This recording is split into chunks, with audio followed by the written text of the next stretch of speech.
મિત્રો આ છે સરગવાના પાન અને આજે આપણે બનાવીશું આના પોતાયા. તેની આપણે આ રીતની પેસ્ટ બનાવી લઈશું અને ત્યારબાદ તેનો આ રીતે વઘાર કરી લઈશું.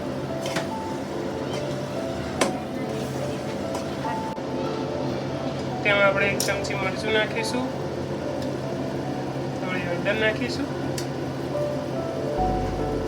સ્વાદ અનુસાર મીઠું નાખીશું.